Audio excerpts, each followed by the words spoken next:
Bismillahirrahmanirrahim. Assalamualaikum warahmatullahi wabarakatuh. Innal hamdalillah wassalatu wassalamu ala Rasulillah wa ala alihi wa ashabihi wa man walah. La haula wala quwata illa billah. Subhanaka la ilma lana illa ma 'allamtana innaka antal alimul hakim. Saudaraku ya ikhwah, pada video kali ini kita membahas tema keluarga yang selamat, yaitu keluarga yang cerdas. Keberadaan keluarga diawali dengan keberadaan Nabi Adam alaihissalam dan Siti Hawa yang awalnya berada di dalam surga.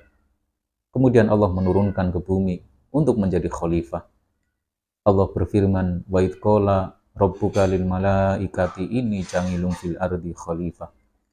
Dan ingatlah ketika Rabb kalian berkata kepada para malaikat bahwa sesungguhnya aku akan menjadikan manusia khalifah di bumi.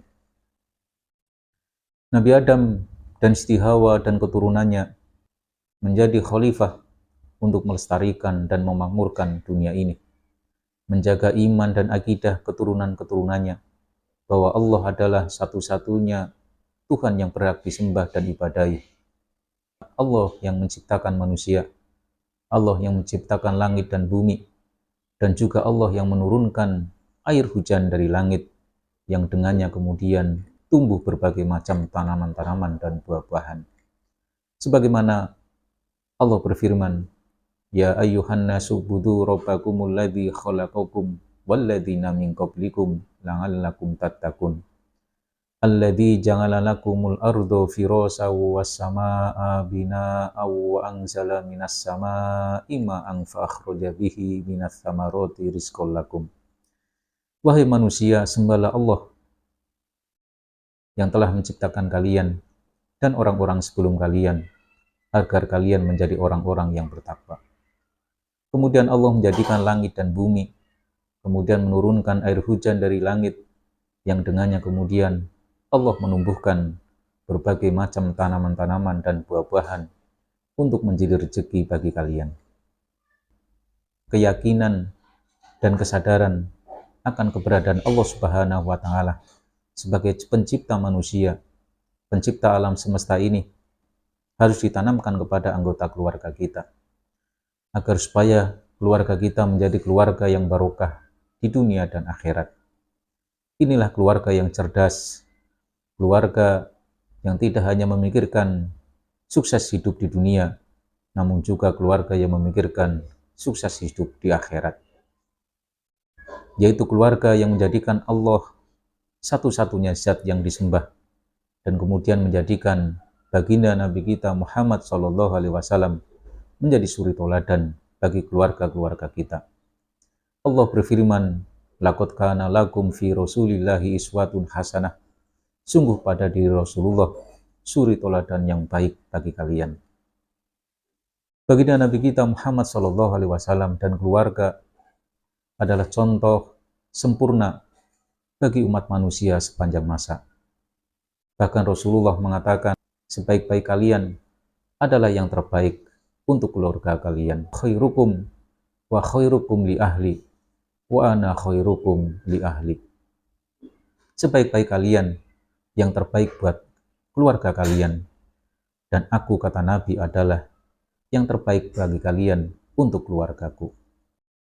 Maka Rasulullah adalah teladan terbaik buat manusia, baik laki-laki dan perempuan. Yang kaya bisa menemukan sifat kedermawanan pada diri Rasulullah. Yang miskin mendapatkan pelipur lara di dalam kemiskinan. Yang yatim mendapatkan ketenangan jiwa di dalam kesedihan. Yang menjadi pemimpin akan mendapatkan kerendahan dan sifat rendah hati pada diri Rasulullah SAW. Maka pada diri Rasulullah SAW terangkum semua riwayat kehidupan, menjadi orang miskin, menjadi orang yatim, menjadi orang kaya, menjadi pemimpin, semua ada pada diri Rasulullah SAW. Bahkan beliau pernah diusir oleh kaumnya, namun yang dikatakan kepada beliau adalah memintakan ampun dan memintakan hidayah buat orang-orang yang memusuhinya. Beliau berdoa, "Allahumma gfir lahum fa innahum la ya'lamun. Ya Allah, ampunilah dosa mereka karena mereka adalah orang-orang yang tidak punya pengetahuan. Ini adalah contoh akhlak yang paling agung pada diri manusia, yaitu pada baginda Nabi kita Muhammad SAW. Sehingga Allah berfirman, wa innaka la'ala khuluqin adzim, bahwa sesungguhnya pada dirimu wahai Muhammad terdapat suri toladan yang agung, terdapat akhlak yang agung, terdapat akhlak yang mulia. Oleh karena itu, wahai saudaraku ya ikhwah, marilah kita jadikan keluarga Nabi kita Muhammad SAW menjadi contoh buat keluarga-keluarga kita. Lalu, bagaimana ciri-ciri orang-orang atau keluarga-keluarga yang selamat? Yang pertama adalah bahwa kita harus sabar menghadapinya. Perjalanan kehidupan keluarga tentu mengalami pasang surut. Ada kalanya senang, ada kalanya susah. Ada kalanya bahagia, ada kalanya sengsara. Allah mempergilirkan semua keadaan itu. Maka yang harus kita lakukan adalah sabar di dalam menghadapinya. Para ulama membagi sabar ada 3. As-sabru thalathatun, bahwa sabar itu ada 3. Wasobrun nganal musibah, wasobrun ngalat ta'ah, wasobrun nganil maksiyah. Sabar itu ada 3. Yang pertama sabar ketika menghadapi musibah. Yang kedua sabar melakukan ketaatan kepada Allah Subhanahu wa Ta'ala. Sabar menghindari berbuat dosa. Yang pertama adalah sabar ketika menghadapi musibah atau ujian dari Allah Subhanahu wa Ta'ala. Kesabaran yang dialami oleh keluarga diantaranya adalah kesabaran ketika mengalami kesulitan hidup, ketika salah satu anggota keluarga berpisah karena faktor kematian atau karena perceraian. Bahwa takdir kehidupan manusia itu sudah ditetapkan oleh Allah Subhanahu wa Ta'ala, dan manusia tidak punya kuasa untuk merubahnya. Allah yang mampu menjadikan seseorang kaya, dan Allah juga mampu menjadikan seseorang itu miskin. Innallaha ala kulli syai'in qadir, al-ayah, bahwa sesungguhnya Allah yang maha kuasa terhadap segala sesuatu. Allah yang juga melapangkan rezeki seseorang dan menyempitkan rezeki seseorang. Innallaha yabsutu rizqa lima yasa wa yaqdir, al-ayah. Dan sesungguhnya Allah yang telah melapangkan dan menyempitkan rezeki kepada orang yang dikehendaki. Kita hanya menjalankan roda kehidupan yang sudah ditetapkan oleh Allah Subhanahu wa Ta'ala sesuai dengan koridor-koridor agama. Semua keadaan yang dialami manusia sesungguhnya mengandung hikmah di balik itu semuanya. Namun kebanyakan manusia tidak mengetahui. Wa ngasa antakrohu say'a wa huwa khairul lakum, wa ngasa antuhibbu say'a wa huwa syarrul lakum, wallahu ya'lamu wa antum la ta'lamun. Bisa jadi kalian membenci sesuatu padahal itu baik buat kalian, dan bisa jadi kalian menyukai sesuatu namun itu buruk buat kalian. Allah lebih mengetahui dan kalian tidak mengetahui. Contoh kesabaran yang bisa menjadi panutan yaitu ketika keluarga Rasulullah SAW ditinggal satu persatu oleh keluarganya, oleh anak-anaknya, oleh istrinya. Anaknya yang berjumlah 7 orang, 3 orang laki-laki dan 4 perempuan. 3 orang laki-laki adalah Qasim, Abdullah, dan Ibrahim. Kemudian 4 yang perempuan, yaitu Ruqayyah, Zainab, Ummu Kulsum, dan Fatimah. Dari 7 orang, 6 orang meninggal dunia di hadapan Rasulullah SAW. Yang tersisa adalah Fatimah Az-Zahra yang meninggal 6 bulan setelah kepergian baginda Nabi kita Muhammad SAW.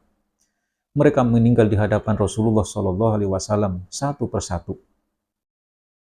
Tentu ini adalah kesedihan yang luar biasa yang dialami oleh Rasulullah SAW.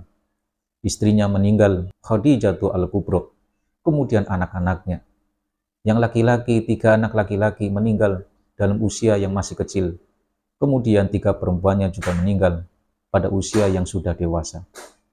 Ini adalah satu musibah yang dialami oleh Rasulullah SAW. Namun beliau tetap sabar, berharap pahala dari Allah Subhanahu wa taala, karena semuanya adalah ketetapan dari Allah Subhanahu wa taala. Bahkan Rasulullah SAW mengajarkan kepada umatnya ketika menghadapi musibah untuk membaca doa agar diberikan pengganti yang lebih baik, bisa pengganti di dunia maupun pengganti di akhirat.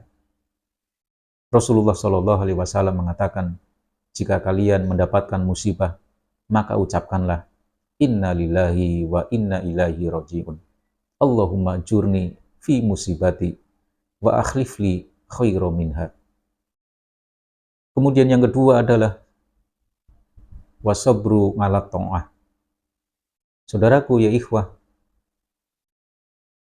melakukan ketaatan ibadah ini juga memerlukan kesabaran. Berapa banyak orang yang taat ibadah di awal-awal kehidupannya, namun di akhir kehidupannya dia justru jauh dari Allah Subhanahu wa taala. Mereka menjadi orang-orang yang fasik, mereka menjadi orang-orang yang zalim, mereka menjadi orang-orang yang munafik. Naudzubillah. Karena iman ini bisa berkurang dan bisa bertambah. Al-imanu yazidu wa yanqusu wa yazidu bi taatillah wa talabil ilm. Bahwa iman ini bisa bertambah dan bisa berkurang. Iman akan bertambah dengan istiqomah ibadah kepada Allah Subhanahu wa taala dan juga dengan menghadiri majelis-majelis ilmu. Maka cara yang terbaik untuk menjaga iman kepada Allah Subhanahu wa taala adalah istiqomah di dalam kita beribadah kepada Allah Subhanahu wa taala. Istiqomah di dalam sholat, istiqomah di dalam kita berinfak, istiqomah kita di dalam zikir kepada Allah Subhanahu wa taala. Dan Allah mencintai orang-orang yang beribadah kepada Allah dengan cara istiqomah walaupun sedikit. Rasulullah SAW bersabda, ahabul a'mal ilallahi ta'ala atwamuha wa in qala. Sesungguhnya sebaik-baik amal yang disukai oleh Allah Subhanahu wa taala adalah yang terus-menerus secara istiqomah dilakukan walaupun itu amalnya sedikit. Mengapa Allah mencintai orang-orang yang istiqomah di dalam ibadah? Itu karena menunjukkan bahwa dia adalah orang-orang yang cinta kepada Allah, orang-orang yang cinta kepada Rasul-Nya, orang-orang yang cinta kepada syariat-syariat agamanya.